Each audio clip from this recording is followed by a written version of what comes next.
Oh, hey, Thanatos. Yeah, minus one is great. Minus We one is we're absolutely we're incredible. Oh boy. yeah Oh we yeah boy. we're minus one lovers here on this Yeah. stream. I think I don't know if I'm in the minority on this, but I think the movie looks better in minus color than the color. I I partially agree. Like both of them are incredible. Don't get me wrong. Both of them are Oh absolutely yeah, incredible. But I partially yeah. agree with minus I don't color. want to undersell the regular color version. The regular color version looks really great. Yeah. But the Yeah, minus I color think version just seems the like minus color to me, the minus color to me, I think helps because it hides a lot of the technical issues a lot more. Something I noticed on rewatching, I kept my eye out for some of the technical issues as well. There were some stuff, namely with some of the close-up shots of his feet, but for the most part, it wasn't bad. With minus color, there wasn't really any of that, at least yeah. from what I I mean, like could tell.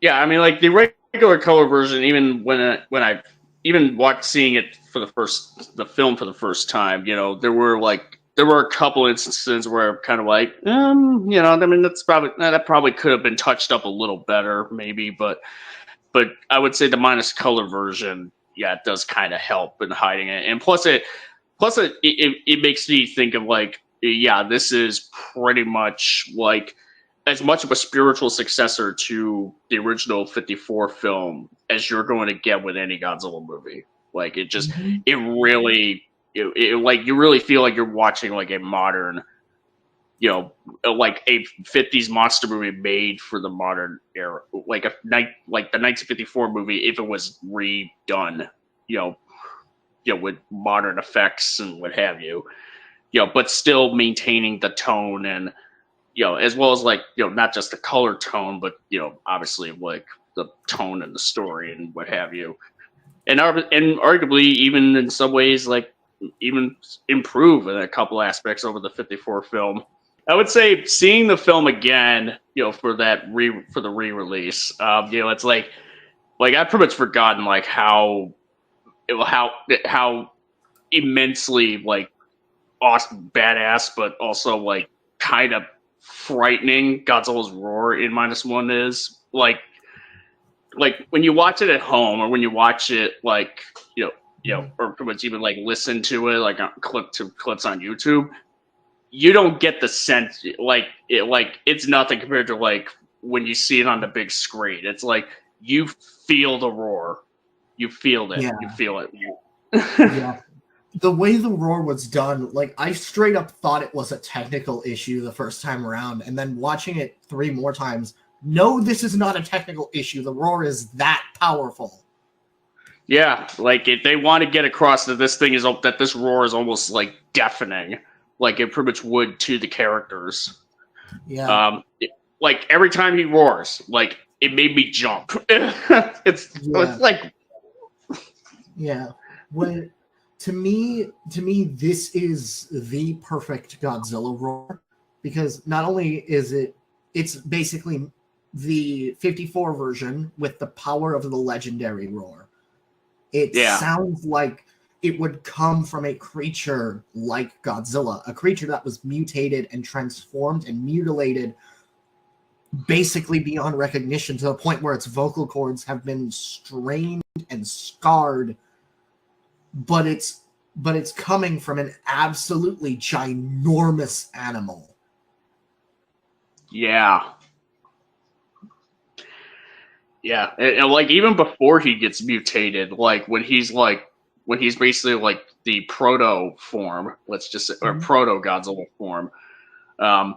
Like yeah, like that scene is still like very impactful. Like it pretty much comes off like it's pretty much like this is like how like if anyone were to think like how would like what's like the best what would be like the best scene in a Jurassic Park movie since the original Jurassic Park, I would just be like fuck it, this the Odo Island scene in minus one. If I'm Yeah, being honest.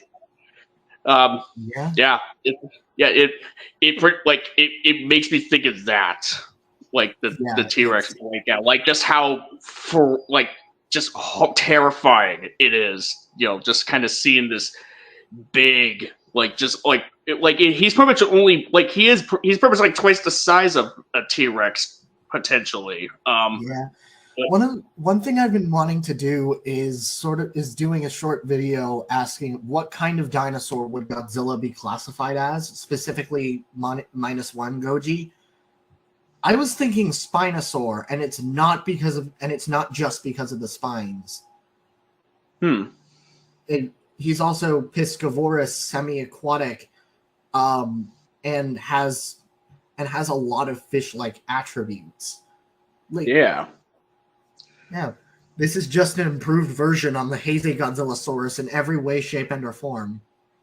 Yeah, pretty much. Yeah, and seeing the screening that I caught, for the fourth time seeing it, second time for the minus color version, but just fourth time for the movie itself, just in general color or minus color.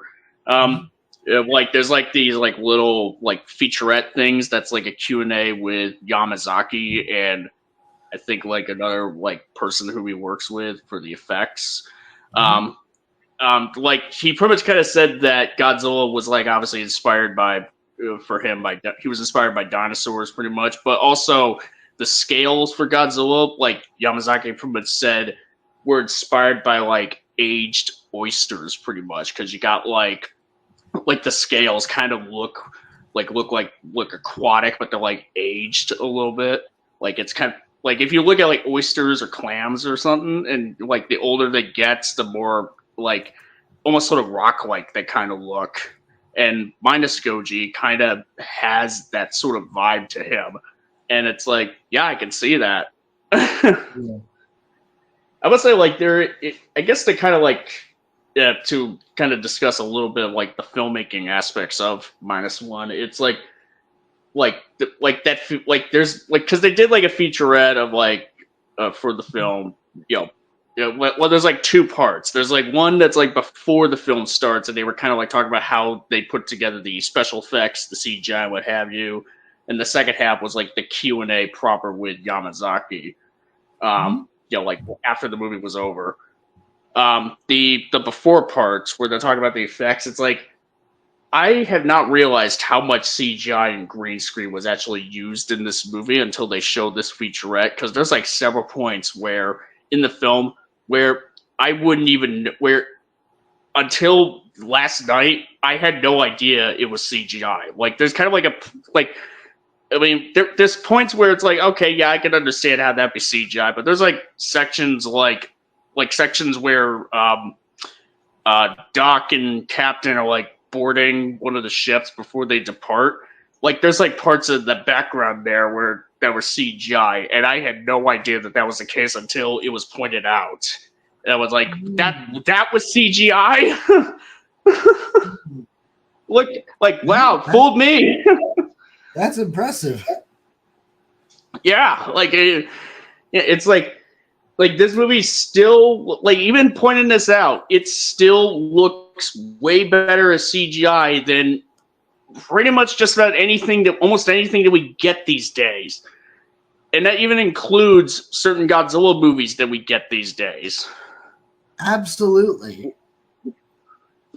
It's kind of nuts. It pretty much goes to show how you let this really solid team of people who have an idea of what they want to create, and you pretty much let them make it and make it the best that they can, and not do the whole MCU thing where nope, we changed their mind and have them redo something over again, and just rush it.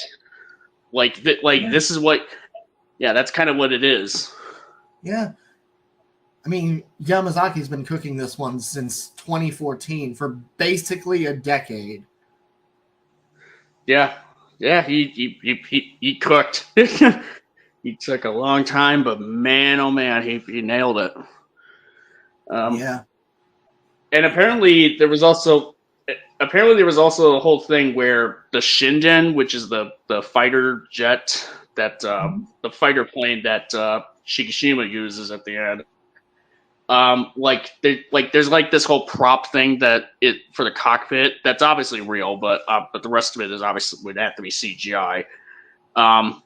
So like apparently in this featurette, like Yamazaki said, like the prop had like a mechanism that was supposed to be meant for it to tilt as if it was like flying, pretty much, but it wasn't working properly. So they actually had to have the crew just tilt it by hand in order to simulate the flight. Which is which is, yeah, that's like if technology fails, good old manpower. They'll do a trick. One of the big things that I praise about that, especially with the discussions of Shin Godzilla, is the final plan and the way they go about that. I have a point about that. Yeah. Should we wait for other people? Should we wait for more people to come on there so we can really hash this out, or what do we just? Oh, definitely. Let's wait for if a certain someone joins. Let's wait for that. Yeah. I want to wait. I want to wait for someone else because because even upon like the recent rewatch of Minus One in that theater, like when they are hashing out the details for Operation Watasumi, pretty much the drowning and decompression thing on Godzilla. Yeah. All I can think is like this still makes infinitely more sense than Operation Yashiori and Shin in just about every conceivable way. Even when in the film even has these characters acknowledged that it's like, hey, there's like there's pretty much potential hitches for us to consider pretty much that it may not work. It's not guaranteed, but we got to try something here. It's not 100% guarantee, and that's part of the tension. Yeah, especially considering the main character and what he's like, his life is also on the freaking line. Yeah. Yeah, it's like there isn't a very strong guarantee that the plan will work, but there is a chance. That's kind of the thing. Yeah. And in terms of just physics and what have you, yeah, obviously it makes so much more sense. And even when a part of me does want to do one of those comparison videos with Minus One, but not with Shin. Instead, a part of me wants to compare Minus One to GMK, just because I also rewatched GMK recently because Big Action Bill, he did a very good video going into the behind the scenes of GMK, that unironically made the movie so much better. Wow. Yeah, it's rewatching GMK, I absolutely noticed a lot of the Minus One influences. It's like there's some stuff that I noticed the first time around, but there's a lot more here that Minus One took than people actually realize. Took from GMK? Yeah. Yeah. I would not be surprised by that. Because Yamazaki showed GMK as an influence. Yeah, and I'm not even saying that in a bad way because like GMK is real. If there's any of all the Godzilla movies to kind of take influence from to take cues from, GMK is a really good one to take cues from in a lot of areas. Yeah. Yamazaki has basically become the Shusuke Kaneko now. I would not go that far yet. We need to see what this man whips up. We'll see. But I'm very happy with this, and I'm happy that seems Minus One is the film that single-handedly saved the Reiwa era for me. Yes. Yeah. Well, you could just say it saved it because it desperately needed it. Yeah. It's the only good film in the Reiwa era. It is. I have been counting them all. backtracking a bit on some of my takes on Shin. That said, I still wouldn't call it as good as everyone says. I still think it's bad, Yeah, it's cool. Bad. but we're not here to talk about that. We're here to talk about Minus One. Well, okay, there might be a small discussion related to Shin if a certain someone shows up. I mean, Shin might. I mean, we've already mentioned GMK. That's partially because, well, GMK, the original, and Shin were the films that Yamazaki just straight up said, yeah, I took inspiration from them. Yeah, and then there were subtle hints of the Monsterverse in there as well. In, like, shot composition, yeah. Yeah. There's a very clear love for what the Monsterverse is doing in this film. Yeah. Oh, yeah. This film is, at its core, exactly what I think the Godzilla franchise is about.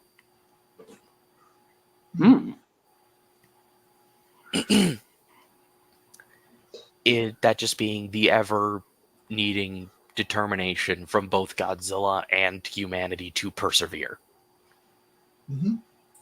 Yeah. Yeah, that's pretty apt. Even when things feel crushingly horrible, even when, like, you've seemingly lost everything because the literal manifestation of your trauma is now going after you and everyone you care about, you still have to keep going. You still have something worth living for. And that's the core theme of this film, is to just keep living just because you're here. Yeah. This is the first film, and I feel a bit that actually honors a lot of the views Ishiro Honda had. And I don't agree with everything the guy said, but I agree with a lot of it, and he's still one of my favorite directors to ever come out of filmmaking. Yeah. But this film just felt like I don't want to be a Yamazaki just purist or whatever, but I feel like he got it. I feel like he gets it, what he was trying to be said. Yeah. Yeah. Yeah, he pretty much. Yeah, he had a story idea. He pretty much had a vision. He executed it, and he executed it really well. I mean, dude, like I said, dude's been planning this since 2014 for basically a decade. You've said it before, but this is his child. Yeah, and I will keep using that belief because that is what this film felt like to me. This was not just, I think, a genuinely amazing film. This was a profound labor of love. Absolutely. Yeah, it absolutely is. Yeah, I might see if I could check out some of his other work after in the future, because I want to see what else he's cooked outside of the kaiju genre. I've heard he's done other. I've heard some of his other works is really good too. Yeah. I will say, just given some context, you were talking about Yamazaki, right? Yeah, Yamazaki. And given just what I know, I feel like this film kind of redeems a bit of a misstep that he had with Space Battleship Yamato, if you know how that movie ends. I don't. Okay, well, for context, while I'm not a fan of him, I watched Kyodai Kino's video discussing Shin Godzilla's apparent nationalism, and he kind of goes into Space Battleship Yamato's ending, which is what certain detractors of Minus One like to pretend what Minus One was saying. Mm-hmm. I was going into this film very anxious. Yeah. I was very concerned going into Minus One because before I really started to figure out my stance on the Godzilla franchise, I decided, because I kind of went through a bit of a dry period with the franchise after GVK. That wasn't because I hated the film. Just was like, okay. I feel like I'm kind of wanting to look into other things right now, so. Yeah. But Minus One was starting to catch my attention. I thought it looked to be interesting.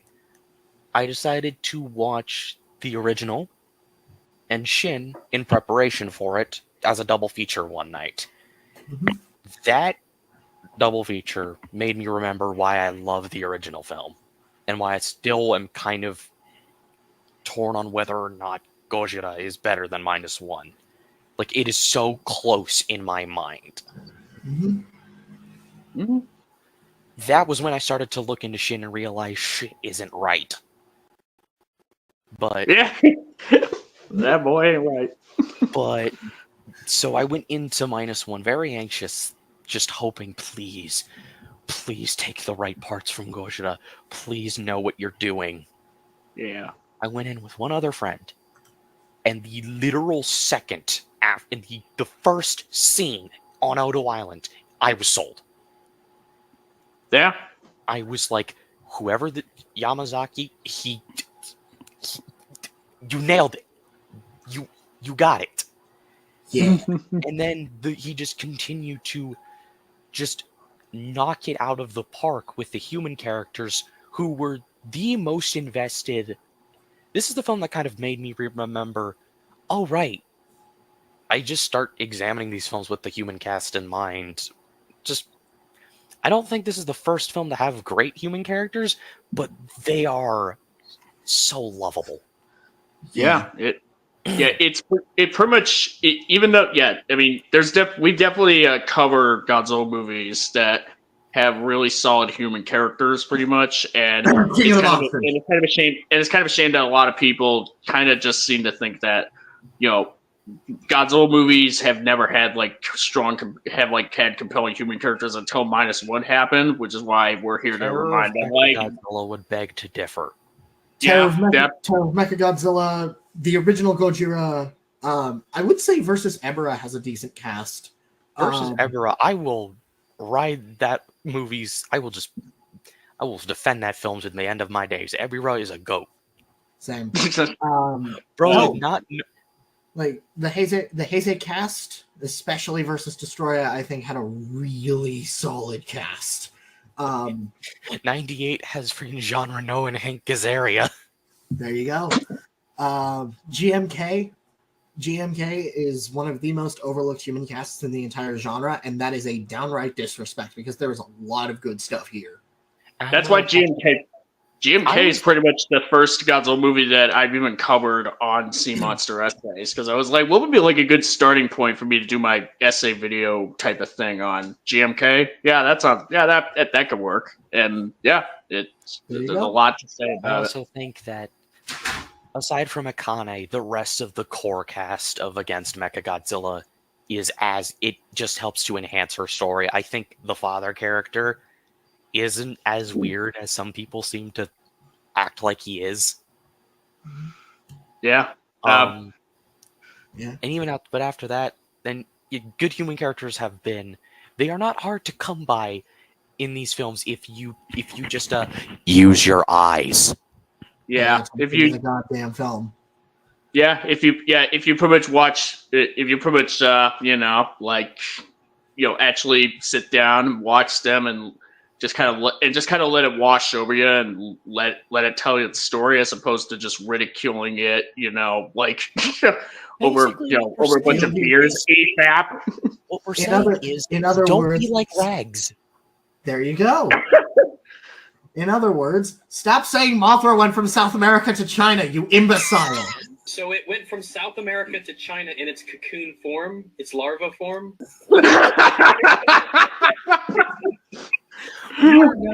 You are never recovering from that. Absolutely not.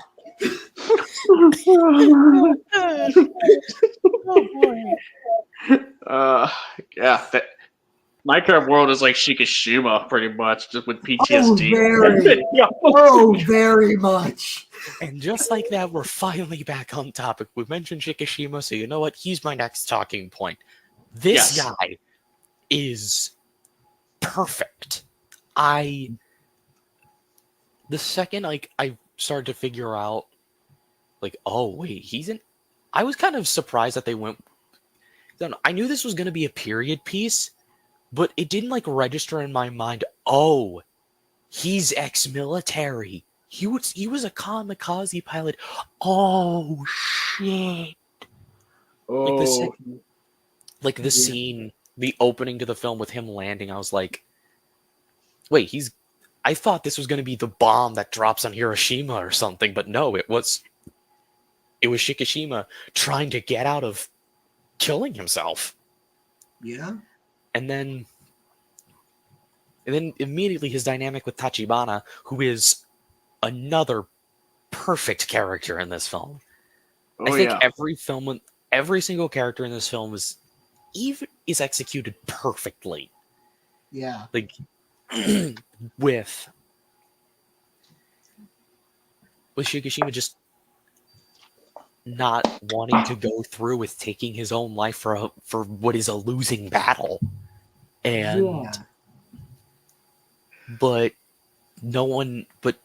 everyone else, every other soldier around him has already bought into this belief, still like believes it, that them dying is gonna get them to win the war. And to a certain extent, he still believes that, but his just basic self-preservation of I don't want to die kicks in. yeah. And he's ridiculed throughout the entire film to the point that he believes then that he isn't supposed to be alive.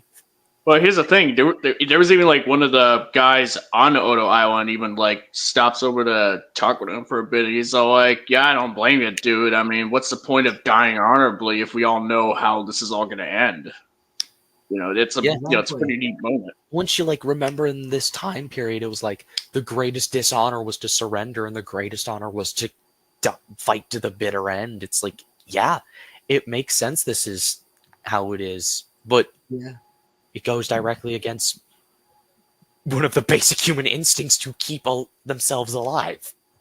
Not just human instincts, but like animal instincts, period. Every single animal has some semblance of self-preservation in any way, shape, or form. To tell that animal to die is against said self-preservation.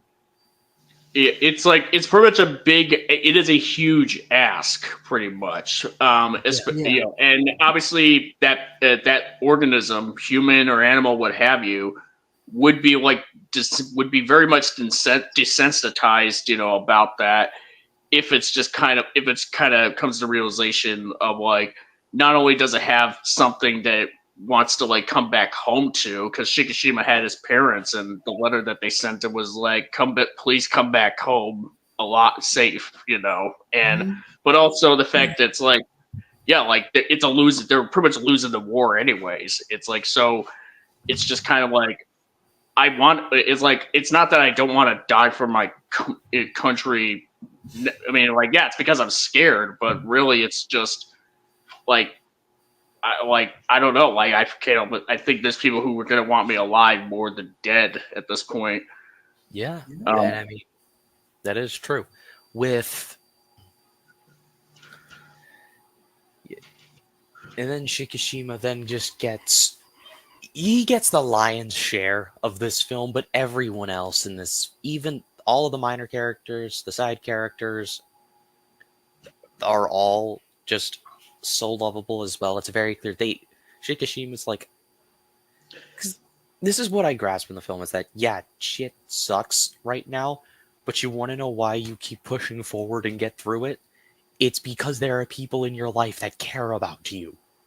And Shikishima, let's just be real, has a loving wife, a child, and bunch of friends.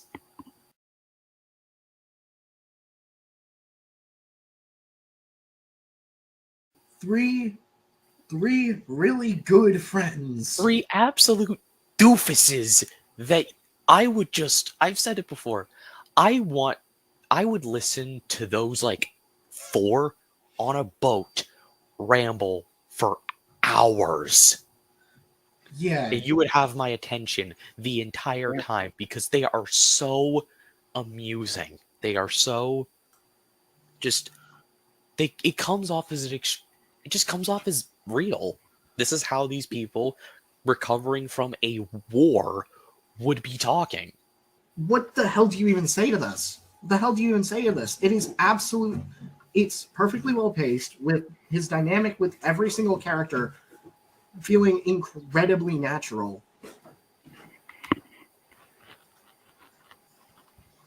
Yeah. That's not even getting into Akiko, who is the cutest little thing ever. She broke me twice. She broke me. Yeah. Yeah. Like what makes what first makes the whole story with Shikishima like really well done is him like trying to like find a way to kind of like live on and and maybe potentially like try to redeem like whatever happened on Odo Island by pretty much just trying to move forward, like just kind of even with the PTSD in mind, but then the whole thing with Ginza, what have you, like just essentially cutting that off from him, especially after Noriko seemingly dies, pretty much. Like this person who was kind of sort of was starting to become a bastion for him to try to move on. She gets cut off, and he goes from being guilt ridden, and all that, to just kind of filled with rage, where all he could do as Godzilla walks away, leaving a path of destruction, is just kind of just scream, like, and just That story to this day. Wow. Yeah, it's haunting. I don't remember the name of the actor for Shikishima, but I'm just wondering what kind of baggage did he have to dig up to scream like that? You don't just make up a scream like that on the spot. You don't just drop it. You have to force something like that out. And it takes a lot of effort to pull something off like that. Yeah, Shikishima goes from. No, wait till the drill sergeant tells you to sound off. You're going to sound off just like that. Yeah, like Shikishima. Yeah, like Shikishima goes from pretty much wanting to die because he feels like he feels like he shouldn't be alive. Like he should have like he pretty much should have died on that island along with the rest of those guys. Or the fact that he should have died because it would have been like if he died, he pretty much would have died for his country and all that, and he wouldn't have left like so much death behind as a result of him failing to stop Godzilla, to shoot Godzilla on Odo Island, to wanting to die so that he could right that wrong, essentially, because that wrong has kind of come back to haunt him and start threatening everything that he's cared about to a much greater extent than he could have even imagined. And so then, which really works out when he pretty much, how do I put it? And then he pretty much realizes that he has stuff to live for, friends, Akiko, what have you.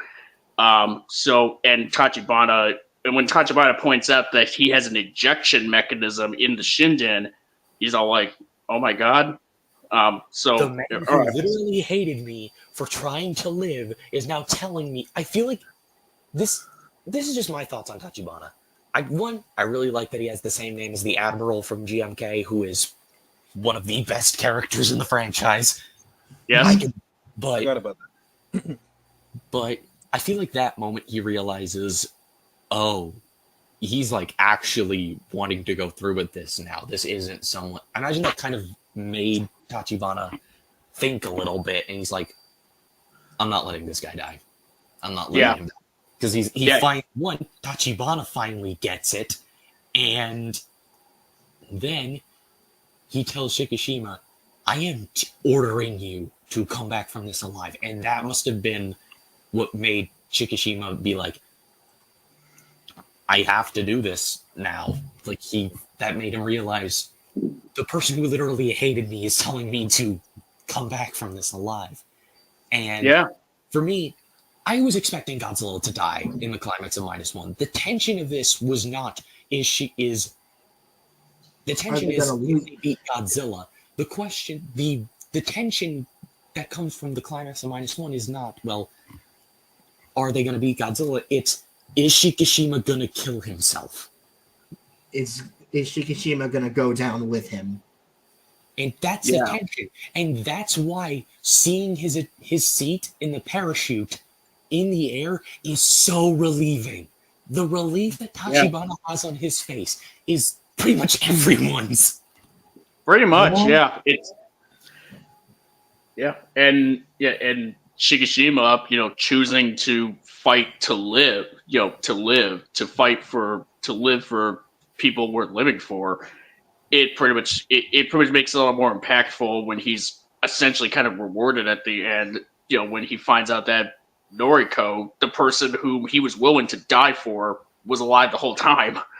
Yeah. And It's It's sort also of- funny to think about that Noriko was actually the first person that told Shikishima that she forbids him to die. By the way, I'm watching the scene as it's happening right now, and also I think it's very funny to think about that. These people had the change that they did, because at first, right, it was seen as quite honorable and quite honorable to die for your country. The thing is, though, there are little nuances that the film really helped to expose well and get it out of the way quickly. There was this one character at the very beginning of the movie in the scene with Odo Island where he was like, "Yeah, I know you bailed out of your mission, but I don't really blame you because we already lost. So there's really no point in dying for an already lost cause." But everybody didn't know. Everybody else, people like the neighbor, I forgot her name, the Chikishima's name. Sumiko, yeah, Sumiko. She doesn't really know what the situation was or what was happening, or they just she just knows that they lost the war and people died. That's all she knows. Because she's a civilian, there's no possible way she could know any of the details that someone like Shikishima or his battle buddies. Fuck, I'm using military terms. I mean, She wouldn't know the stuff that they know. You So, could use military terms. It's applicable in this scenario. yeah, that's true. But yeah, no. Shikishima really is the only person in his family circle who really knows what's going on, and other soldiers could probably relate to him a lot better than the citizens, because the citizens, to my knowledge, were still under certain impressions. So it would only, but at the same time, I like to believe that maybe deep down, the Japanese people, at least specifically people like Noriko, only believed what they believed because the government told them, "Hey, this is what you should be doing." Literally Shut indoctrination. down, yeah, and shut down their cognitive thinking to really assess the situation logically. Like, okay, well, the war is over. Is there really a point to killing yourself for it? And if my neighbor, a loved one, comes back from this war that I don't, that because war is bad. If this one neighbor of mine that I love or cherish or whatever comes back, I should probably not be so upset about it. And we Well, see part that- of it is also like Yeah. Sumiko lost her children in the fire bombings. Yeah. Yeah, that's She's- true. That's true. She's not- So with the limited information that she has, she can only assume that because Shikishima fled from duty, that led to the death of her children. Because he doesn't know in what situation. Because for all we know, Shikishima probably wasn't even deployed until much, much later. So that's for all we know. Because we're not really given all the information regarding Shikishima's state in the military, but we don't really need to know because this doesn't really negatively affect the story. It only leaves room for interpretation, which is probably for the best, considering that the story plays out about as logically as you could, about realistically as you could. This about is as well as it could. yeah, I just think it's something to think about, that hey, maybe the reason why Sumiko initially hated Shikishima was both half indoctrination and the other half just what's it called? a needing knee-jerk to have reaction to her also children feel a dying. place to like channel her frustrations and just grief. Yeah, and Yeah. she has it the worst too because she lost her kids. There's a completely different thing. One thing is losing your parents, and a completely different thing is losing your kids. No, there's no word for a person that I'm loses. gonna quote God of War here: "The death of a child is not something a parent easily gets over." Exactly. Exactly. Like Yeah. you can get over being an orphan, right? You can always just train with a bunch of ninjas around the world and create a suit that beat up poor people in the streets. That's how you. Are you That's That how. you can, that what or are you you can go referencing absolutely here? insane and try to flood a city. Mm-hmm. Or like just trying to stop an incel from flooding the city. That's true. Or you can just get raised by your aunt and start kicking insane people in the face with spider powers. But losing a child, there's really nothing. Like, how do you cope with it? How do you? Yeah. There's not I a whole just lot had- you could do. I just had a weird thought by comparing Sumiko. Sumiko is basically the same thing as Mark Russell. That's a weird thought I had. Kind of, but at the same time, she also had a second chance at because she did say at one point in the movie that I finally raised 3 kids, so even if her own kids won't make it, Someone else's will because of her. exactly, and that child will flourish in the world, which is the whole point of a parent, is to raise your kid to flourish in this world, become successful, become their own person, and have agency and all that. And the fact that Sumiko had taken part in helping one more child, reach that state and carry on the family legacy, so to speak, that I think patches the wound a little bit. Which I think it's it's a small character arc. It's not. I don't think many people would probably notice, but I personally think it's subtle and possibly the best kind of character arc you could have in this situation, especially during wartime. Yeah. Also, off Yeah, topic. it's- Off topic. The right now because I'm watching the movie right now. There's a scene that was playing during the montage where we get to see Akiko's drawing. I just want to say, Akiko's drawing fucking sucks, dude. Someone should send her to art school. Leave that little guy alone. It's a 2-year-old. 1-year-old. That doesn't even look Leave like her him. alone. That doesn't even look like Shikishima. That just looks like 2 dots in a line. Leave her alone. She's killing you in the sun. Oh god.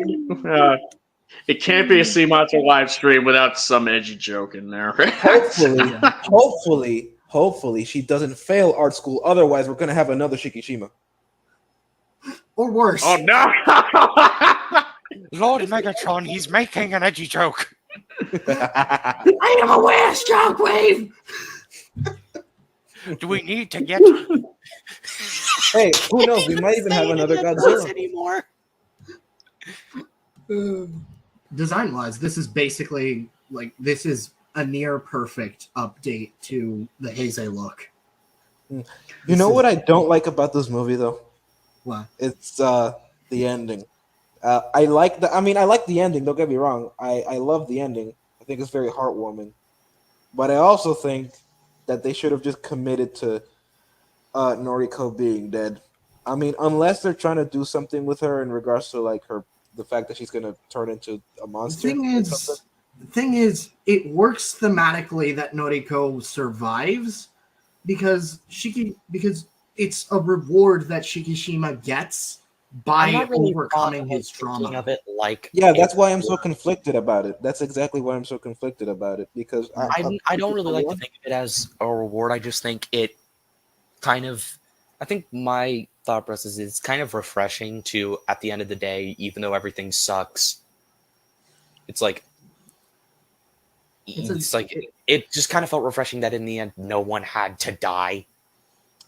Yeah. And then there's that last little almost like sort of like a little period there where you got the mark on her neck that That clearly looks like something that clearly has something related to Godzilla, or at least it would have to be, and it would be like it's sort of like a thing of like Godzilla may be defeated, but he ain't gone. Scars that he leaves behind on people, they're gonna be around forever, and sometimes those scars are probably gonna be necessary for people to live. Scars take way longer to heal than normal bruises. I guess you could say that Minus Goji is the Scar King. Oh my god! Hey, what did he say? What did he say? I will force Jesus to take you by hand. I said, I guess you could say that Godzilla is a Scar King. Because he leaves. Because he leaves scars and he's the king of the monsters. Bomb in your house. Bomb in your house. Wait. What are you doing? Get away from me. Nope. I was having a good day. Yeah, I would say like one thing about it, like there is like the line where Shikishima kind of says, you know, right as Godzilla's like charging his atomic breath, he pretty much says, "This is the same as before." It's like it's pretty much a really profound thing, a little bit in line in terms of like not like obviously we know it's like, oh yeah, this is pretty much like what happened on Odo Island, except it's like much bigger. But it could also be metaphorically in a meta sense, like Godzilla kind of, because he was like the result of nuclear weapons, nuclear tests, and all that. Like the very same kind of weapon that devastated Hiroshima and Nagasaki. Godzilla's kind of pulling another Hiroshima and Nagasaki, pretty much. Yeah. As well as that, he's also probably calling back to the Takao, because it's entirely possible he knows what that was. Or at least can guess. Yeah, he's pretty much. It's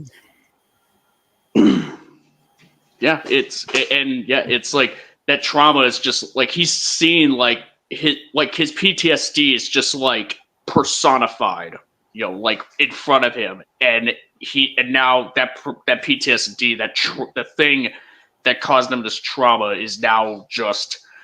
It's pretty much destroying everything, and it's in one foul swoop. I mean, and I would see Godzilla more as like the Grim Reaper, the way Shikishima would see it, because like Shikishima, you know, he thinks he's supposed to die because he always keeps surviving. He always escaping death, and funny enough, he's always escaping Godzilla. But the way he kind of yearns for death, almost as if he's. I don't know if this makes sense. It's gonna sound like a complete ramble, but if we're going from a purely thematic perspective, I think Godzilla being the Grim Reaper kind of sort of makes sense.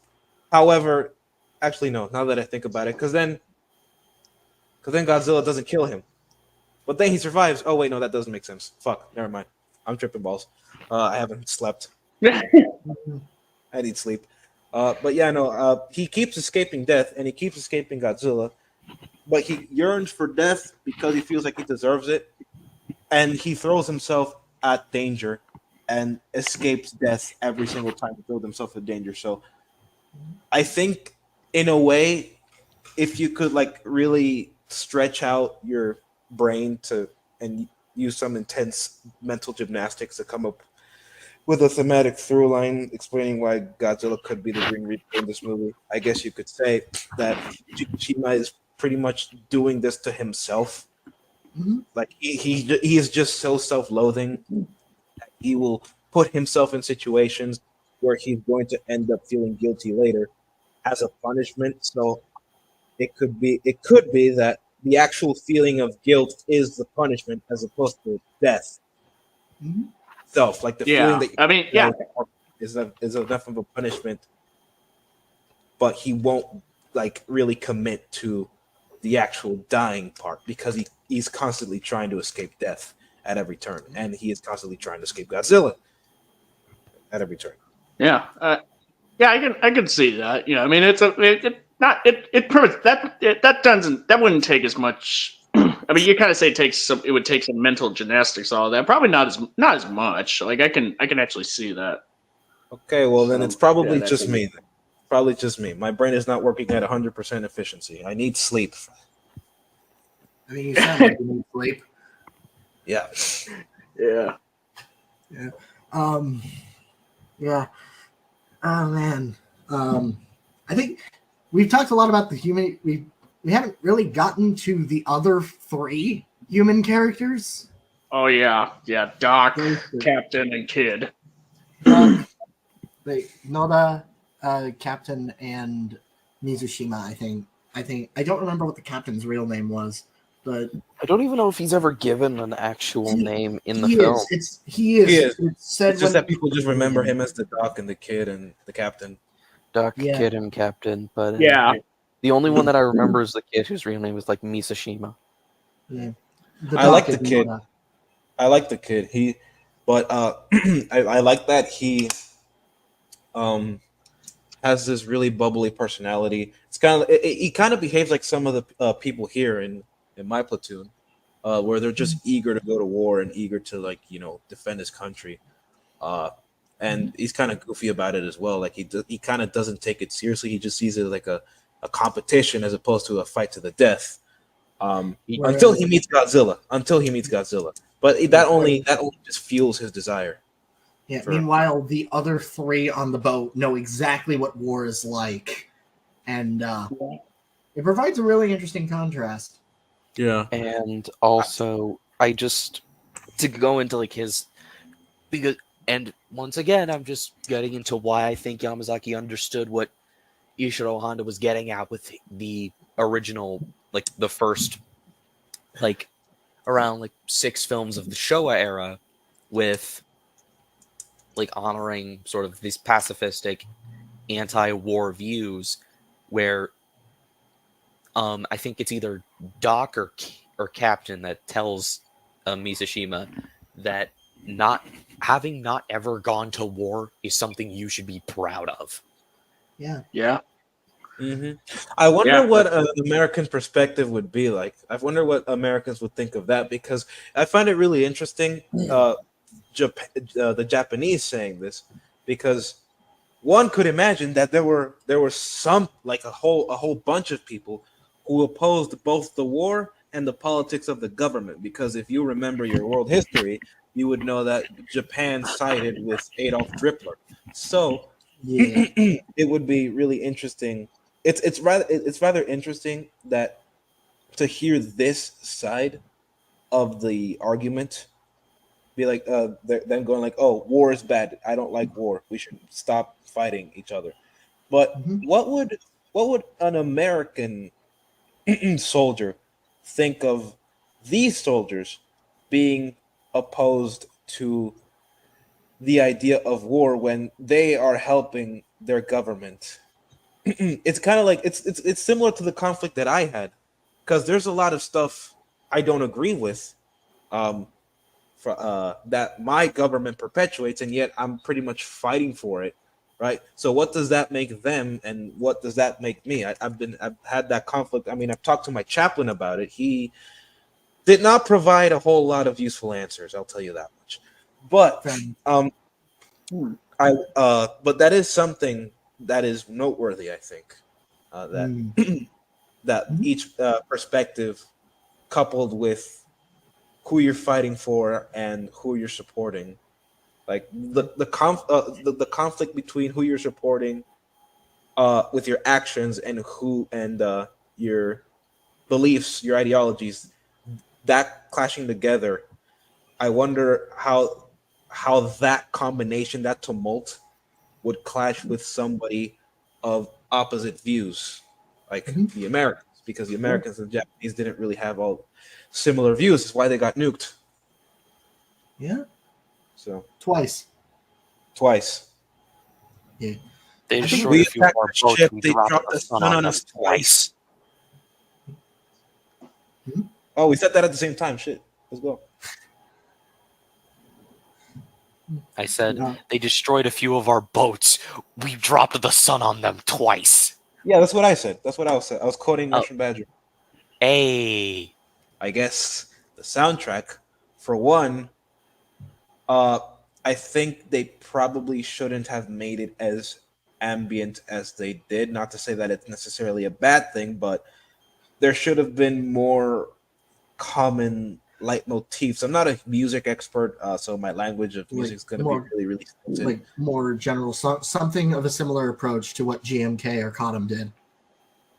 Yeah, pretty much. Because Godzilla has his theme and several variations of his theme. Yeah, and, this is not Gamora. a theme. This is not an OST. I'm gonna be like going out of my way to listen to. But you know what? That's fine because I think it ultimately enhances, like, it ultimately just makes the entire film better. Yeah. Whenever I'm watching it, I'm not heartbroken that I'm like, I don't really want to listen to these by themselves. Because there's also a lot of good music that I have been introduced to from a certain game that Minecraft World will not hear me shut up about that has been very, very good in the music department. Because Mm. the thing is, like, you know how King of the Monster, you got the King Ghidorah theme, you got the that one, and then Mothra has her theme, and I was hoping for each character to have their own little theme or like an overarching theme for the soundtrack for the score, and Godzilla can have both his main theme and then several variations of Divine and the other track that I forgot the name of, but it's pretty much the exact same as Divine. Y'all know what I'm talking about. Unscathed? I think it might be Unscathed. Yeah, it's Unscathed. Unscathed is like the Atomic Breath theme that's a bit more menacing because the Godzilla at this point is just gone completely unhinged. Yeah, so I think that should have had a little bit more variations. That was probably the best theme you could come up with for Godzilla. That wasn't the original. Yeah, Divine. I've described Atomic Breath. You go first, Minecraft World. Speaking of the reuse tracks, I think the way they were handled was really well done, considering like the Ginza attack. That's Godzilla's theme, and that's meant to be. We talked about this during I think it was the Cinemassacre Shin Godzilla discussion, where we talked about Cinemassacre's Shin review. I mentioned the reused songs were not just used when Godzilla was walking to a place. They actually had reason to be there. Yeah, I'm not saying they're necessarily bad. I'm just saying that I wish we got more of it. You know what I mean? I wish we got like and more variations of that same thing. So we have like different versions of the same thing. It might have been a little cheesy. It might not have worked, but I'm curious to see what would have happened if they had a sort of redone version of the military march whenever Mizushima and the tugboats show up to help. I don't know. I honestly kind of think that the ambient soundtrack for this movie pretty much works. Yeah, the ambient rather well. Works so much better than if it was just a full blown OST. Yeah. Like I mean, there's a lot of sorry. I would like the scene where Godzilla's pursuing the boat, out in the water. Like the soundtrack that they chose for that, like while it is pretty, ambient, it's not booming or anything like that. It fits like a lot, just honestly a lot more because of like how just to like really lend to like the suspense of like just like this big, really very scary creature just like chasing after them, and it's like just getting closer and closer and closer to them. Yeah, like this big looming threat that's like just right on their tail.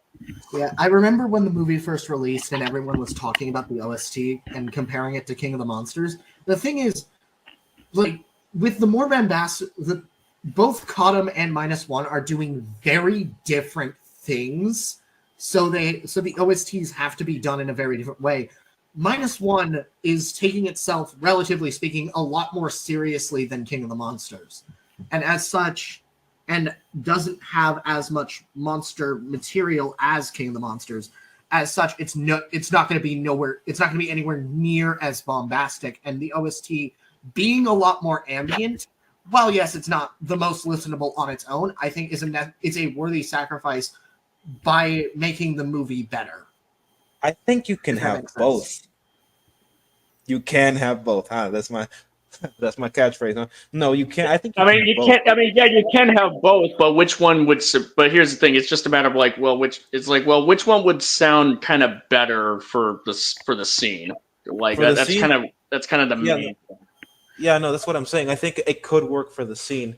Of course, depends on how you do it because, and this is gonna be an outlandish example. It's gonna be super outlandish. The best example I can think of is probably Batman v Superman. The score for that movie. Like I know Batman v Superman is widely reviled and rightfully so, although I think I it's was going to terrible. compare it to Transformers 1. Oh, that works too. That works too. But I was thinking, because the track for that one in particular, for BBS, the track for that one, it's a remixed version of the original MOS theme. Um, and it's basically, if you've listened to like the track "Day of the Dead," you'll see what I mean. It's made more somber purposefully because Clark is Yeah, feeling down, and yeah. So I think using the BVS approach for for the OST would probably benefit the score if you're trying to achieve, this sense of melancholy for the scene. And I mean, really depends on which scene you're trying to use, but the BVS approach I think could probably work a little bit for this film. I think if you play Day of the Dead over the scene post the Ginza attack, you could probably have a similar effect of like tragedy or even beautiful. No, not Beautiful Lie. Freaking, Yeah. not Beautiful Lie. What was this track? Because Beautiful Lie is like a montage, the opening montage of BVS. It'll come to me, but Day of the yeah. Dead, you could probably place it over, that scene after the Ginza attack, and it'll have the exact same effect. Yeah, I was gonna say I was gonna compare it to something like The Fall from Transformers 1 when Or that, yes, that's true. when spoilers for TF1 if you haven't seen it. Go watch this it is- right now. this This is is for the your audience. daily. Go watch TF1. Yeah, Yeah. make that Twitter guy happy. Please do that. Real. But basically when that happens, it's a very powerful sequence. And hell, this was actually pointed out to me by someone else who did their own remix of that track.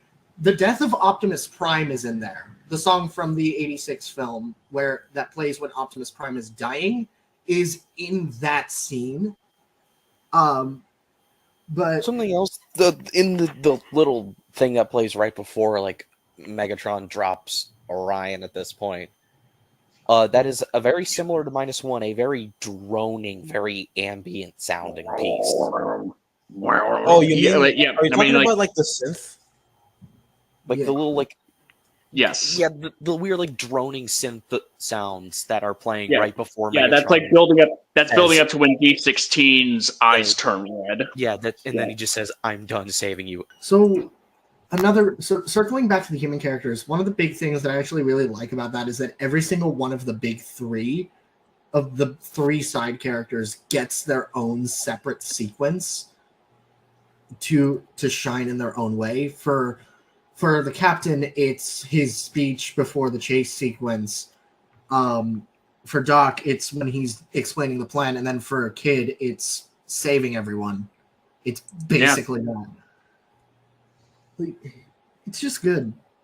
These are just good characters. Oh yeah. Yep, they are great characters. Ah, I feel like the Doc and the captain. I find it interesting that the Yamazaki decided what he did to do what he did with them because realistically speaking, they don't really have much of an arc, but they have so much personality that they kind of don't need the arc. it I don't know if that doesn't makes sense. it doesn't matter whether or not they have one because they're absolutely enjoyable. Yeah, that's what I'm saying. Like you compensate. I think that's probably the best way to do it. Like if you don't have a character arc for your side characters, or if you can't think of one, the best way to compensate it, I think, is to just make them as likable and memorable as possible. And that's what I think. Yeah. Yamazaki did, and honestly, that's kind of genius, in my opinion. It's kind of genius.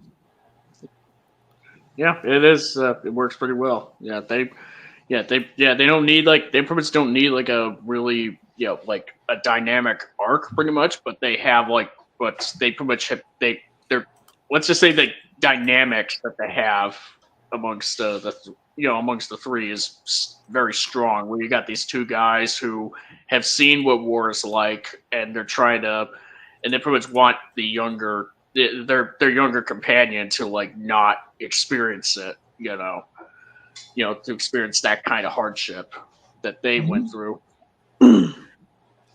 There's one more thing that's been bothering me a bit, and it's Shikishima's not daughter.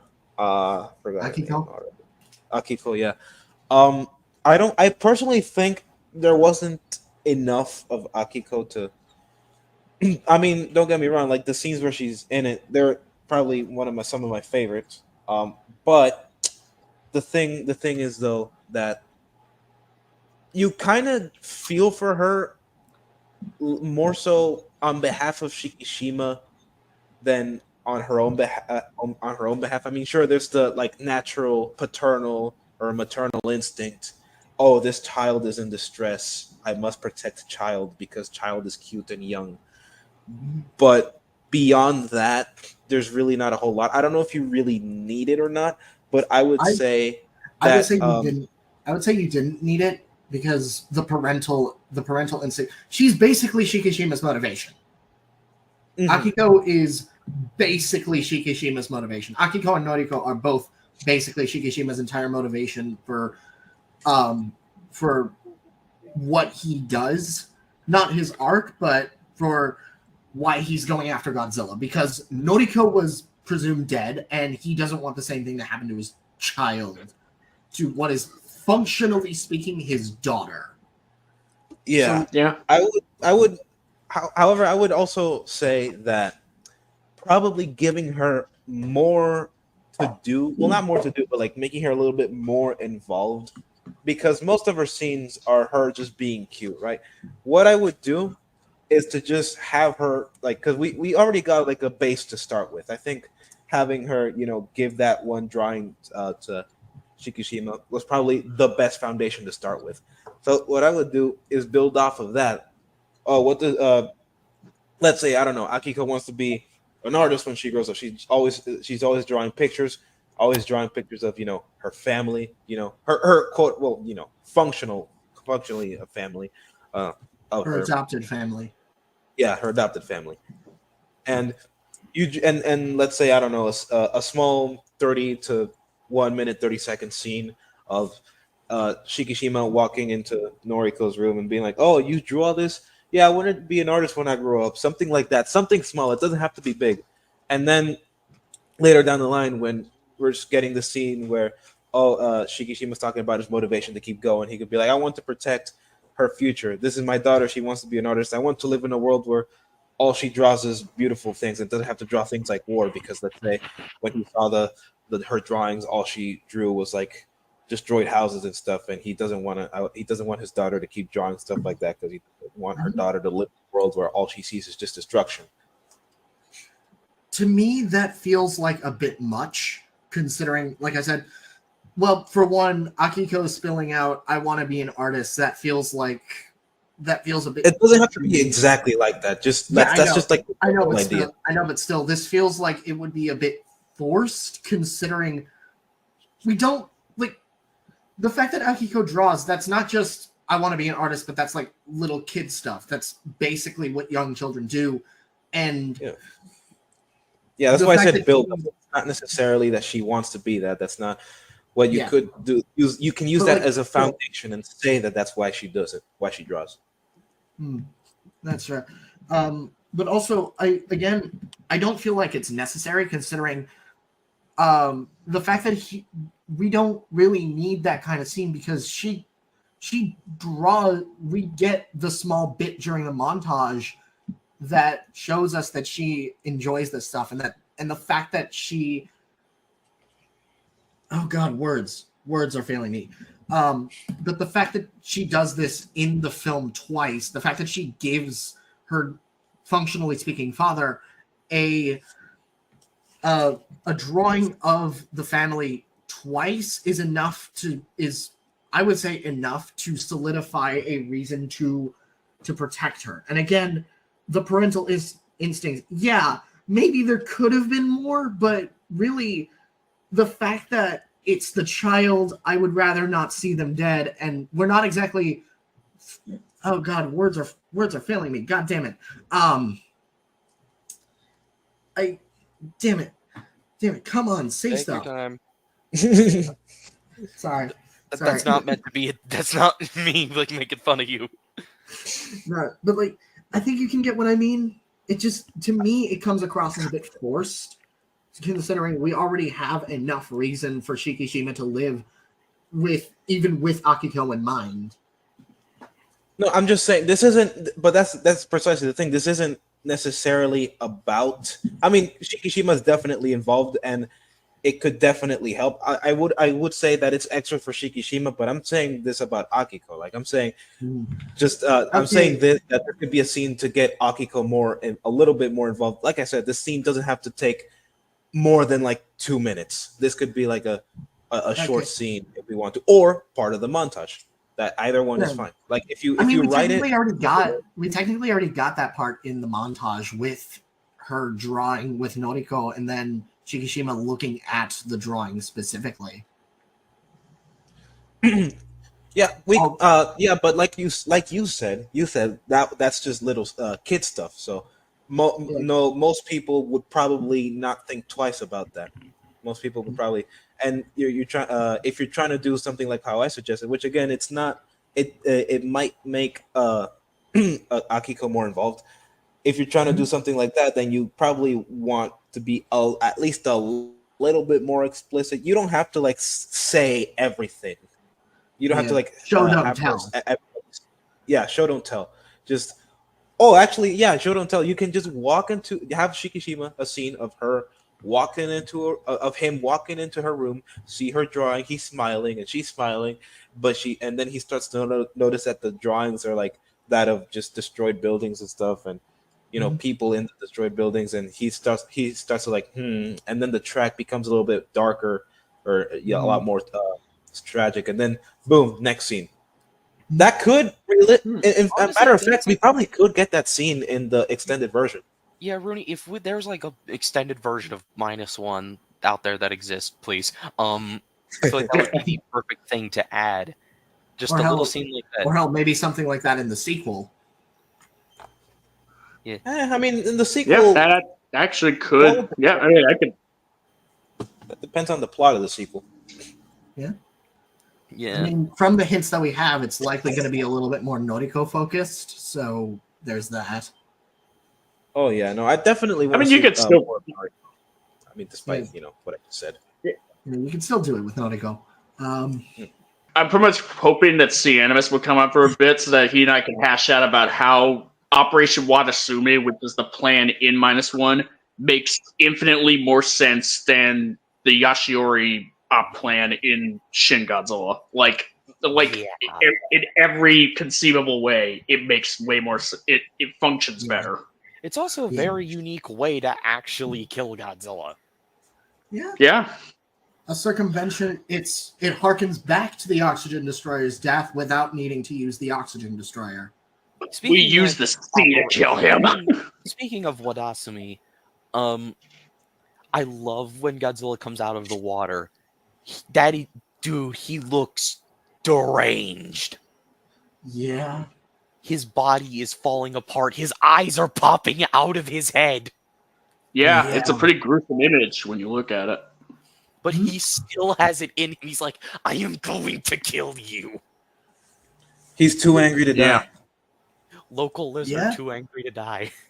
There you go. Yeah, it's like you got this plan that when you pretty much kind of think about it, it's like we got to get a bunch of boats to kind of tie a whole cable around that's got these devices that's going to propel him down into the deepest depths of the Sagami Trench, and then we're gonna bring him back up. And here's the thing, and the thing about it is like they pretty much are aware that the plan may not fully work, or at least as well as they hope they would. But they're pretty much like they pretty much have a strong feeling that it can work. There's a chance that it can work. They're pretty much fighting. They're doing their part to try to stop him, the best that they can. Whereas with the Yashiori plan, there's like so many holes when you just think about it. Like from how the fact that Godzilla has this phase array. God, it was such a horrible fucking mistake for them to introduce him being able to have a radar system while he's in a sleep mode, because that's just like that just breaks so much of that. And there's also the whole thing of like how, like unlike in Shin Godzilla, which completely misses the point of about how blood coagulant is supposed to work. Like they refer to it as coagulant, even though it doesn't freeze stuff. It basically just kind of turns the blood in your bloodstream into basically hardened sludge.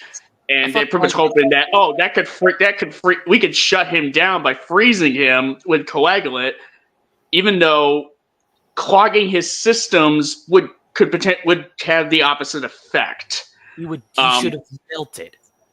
Which is funny because which is kind of hilarious when you think about it. Not literally hilarious, but in a sense, it's pretty funny when you think about how the nuclear meltdown happened. That kind in the Daisuke, the nuclear fallout that happened because of the tsunami, because the systems were shut down. It caused the reactor to melt down and explode. Yeah. And those events were supposed to be the inspiration for Shin Godzilla, and yet they overlooked such a blatantly obvious detail for how that real life event happened. But thankful, yeah. But then, I'm honestly wondering what parts of Shin Godzilla Yamazaki seems to take into Minus One, because I didn't really taste a lot of the Shin in this film. A part of me wants to say Godzilla's portrayal was partially also influenced by Shin, specifically his movements. Maybe whatever movements Shin Godzilla had. Yeah, but like when you look at his cycle, that is basically a repeat of Shin. It can't be because of personality-wise, or at least how the personality is presented, because I mean that's like worlds apart. That's something that I've actually backtracked, especially with Who Will Know. I don't like the execution of Who Will Know. I still stand by that. I think the execution of the atomic breath sequence and Shin Godzilla's character is mixed, but what Who Will Know is going for, I think, is actually not as bad. Here's the thing. Especially with a recontextualization bit, because, and that's something that these guys pointed out. Shin closes his eyes before one of the bombs drop on his face. That's a small, it's brief and it's not the most noteworthy thing, but it is a small sense of self-preservation, a small sense of character. And even then, and I was also thinking about this in relation to King of the Monsters as well, grief can take the forms of many different forms. Why can't pain? It's usually obviously manifested in the form of rage, as shown by Gojira, Nemesis, and Cloverfield. But is it not entirely possible that it could be portrayed in a different manner? I suppose so. It's just that the way Shin Godzilla just kind of executed it, like the way they tried to make it, they pretty much made it so minimalist, and the fact that you have the soundtrack of the movie, where parts of the soundtrack you pretty much can't, when they're singing, you pretty much can't even hear because of the sound, the audio, the background in the film itself. It just kind of makes it a lot. It's like you're pretty much missing you could be missing key details, when it would have been much better if the film just showed you, or even had the characters come to some kind of conclusion about what he's doing, why he's doing what he's doing. Backs up what the song's saying. Like I said, the execution is problematic. at best. Yeah, that's a thing. That's a thing. Conceptually, it could have worked, but the way it's just that how it worked, how it was done in Shin, it just didn't work. Whereas with -1, you don't have to yo Joe Schmo, yo Joe Smo, what Joe Smo? Yeah, Joe Smo. Hey, what's up? With -1, you don't need to have a choir in the film's score to get you to understand why Minus Goji is doing what he's doing. You just kind of you just kind of get that sense that he's tearing shit up because he's angry. He's a royally pissed off monster. The nuke pretty much mutated him. He was already just a riled up beast that's territorial, pretty much. But then this nuke happens, and and he's just kind of expanded his territory as well, and he's just tearing shit up. They even say he's considered Japan his territory. Doubled in size. An animal like that is gonna need a lot more territory to run off. Yeah, and even in a -1, this is why some of the criticisms of sorry, I'm trying to get us back on topic. We are on topic. -1. Sorry, I was kind of lost for a second, but I thought we were still on Shin. But yeah, that's why the criticisms of people talking about -1's walk cycle never sat right with me. Because one, if you notice, I'm going to say it again. I'm going to say it fucking again. Use your eyes, people. But use your brain, too. But, I don't know, just think for a second. This creature is very much a dinosaur in a lot of ways. This very large theropod dinosaur is moving pretty swiftly for a creature of its size. Then it gets mutated, and not only is it double the size it should be normally, but its posture has changed completely from a horizontal one to an almost entirely vertical one in probably the span of literal seconds. Of course it's going to be walking weird. Of course it's going to have an easier time in the water. What's your point? Yeah. That it looks weird? Wow. Congratulations. You got welcome to the point. You're late. And even then, I would say the fact that also part of bias to the fact that the giant monster has been portrayed often with suits, the fact that it is a stilted, near unrealistic, or just awkward walk is forgiven due to the fact that we've seen decades of this up to this point. We've seen this kind of walk cycle for decades under albeit a different medium, but still, we've seen it before. I guess there's another point that I do want to make that is in relation to -1, as well as just I know we kind of talk about compare it to Shin Godzilla pretty much, but it is kind of when you discount the Polygon trilogy, -1 and Shin are back to back in terms of the releases and what have you. Mm-hmm. In the fact that even Yamazaki kind of said that there's some inspiration from Shin in making -1. Another thing that's kind of a key thing, the thing that kind of kicks the plot off, is how both -1 and Shin kind of start out with characters not taking the initiative to try to kill Godzilla in some capacity. You got Shikishima, in -1, pretty much in the cockpit, looking at Godzilla. Godzilla's practically almost looking at him directly in the eye as he has his hand on the trigger, but he's still scared out of his wits. Here's a fun he's right there. In the novelization to -1, it is outright said Godzilla's not just looking at Shikishima's direction, he is looking at Shikishima. He is looking at him. Yeah. Pretty much. Yeah. Whereas with Shin, it's not so much a soldier. We're not focusing necessarily a soldier, pointing a gun directly at Godzilla, but rather the prime minister, trying to, being put in the position to give the order to shoot at Godzilla, only to obviously say, abort! Abort! Even though Godzilla's killed a whole bunch of people, we must abort! Because of 2 people there. Like, the whole thing with Shikishima failing to kill Godzilla and the reasoning for why just kind of... Yep, there he goes.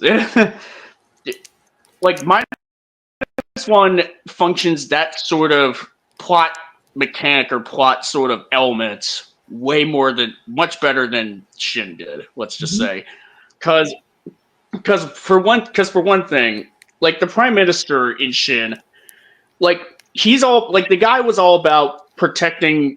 was pretty much about making sure that the public, would just be kept safe by any stretch of imagination. Like, he would know at this point that Godzilla has potentially killed a whole bunch of people, whether by accident or not is beside the point. Like, the collateral damage would, like,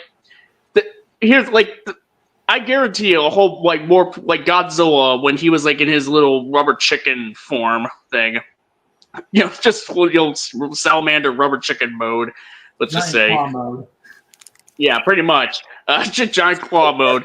He pretty much killed more people. That version of Godzilla killed more people as we saw in the start of Shin than Proto Godzilla did in -1 with all the guys at the Odo Island base. Like, objectively, we'd have to agree with that. Like, the numbers just... We don't see anything. Even if we don't see anything, but it's...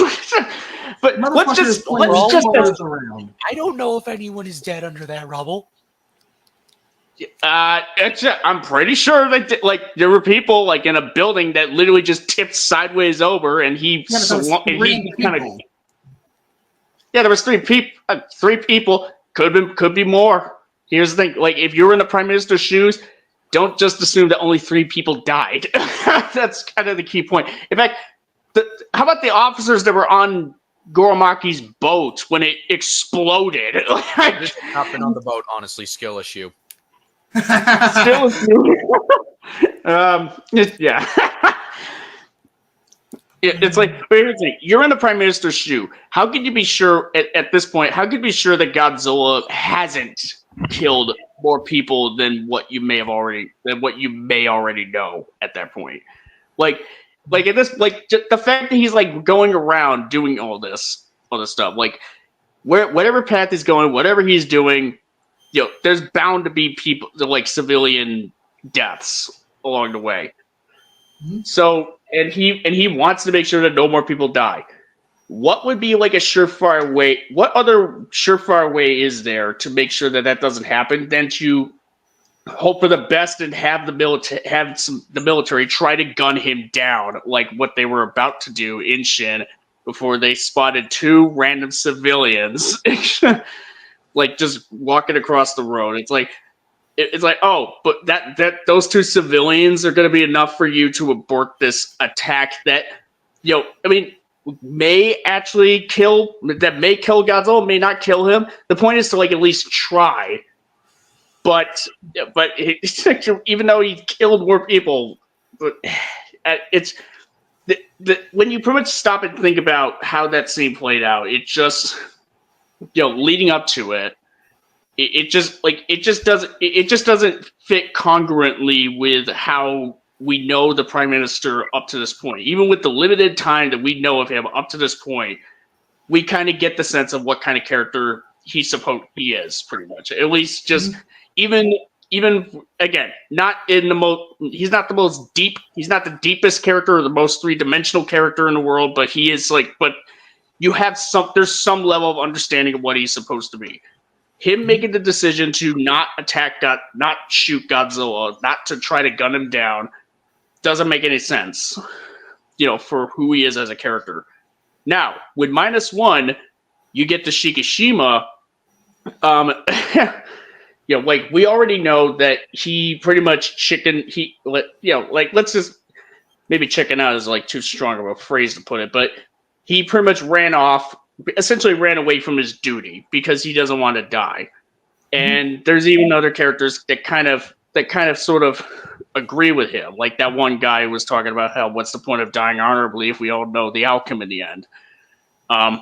And we pretty much, even if we don't know that he has family that he's trying to get back home to, only to realize that they're dead, but that's beside the point. For all he knew before, he finally got back home, his parents were still alive. When he is being tasked to man the guns on his plane to try to shoot Godzilla down, we don't know if those guns could kill Godzilla at that point. The thing is, though, is whether or not does it make sense for Shikishima, as far as we know of him up to this point? Does it make sense for him to, kind of cower, to kind of be too scared, too terrified out of his wits at just the sight of Godzilla to try to gun him down? In this instance, in this particular example, it does. That's kind of like, yeah, it's kind of, so the key thing is that it's really interesting to see how you had these two films in the Reiwa era that both kind of have a similar element at their beginning points, their beginnings in the story, which would allow Godzilla to run away because of the inactions of a certain key character. Except in Shin Godzilla, it doesn't make sense for the character for the PM to not call for Godzilla to try to be gunned down, pretty much, regardless of whether or not it would have worked. Whereas in -1, it makes sense for why Shikishima wouldn't gun him down, despite the fact that there's no other higher up. There's no higher up except for Tachibana, to give the order for him to shoot. And he was given the order to shoot, but obviously, as we know, the rest is history. Yeah. If I were to critique anything, is that there are pretty much a couple instances of editing where as soon as when the tugboats kind of show up and they're just like, all right, guys, get ready, and then cut, and then literally next cut, we had the tugboats already kind of tied up there. It's kind of a bit like, well, I guess that just happened. Well, all right, I guess they got them ready. Guess we didn't need.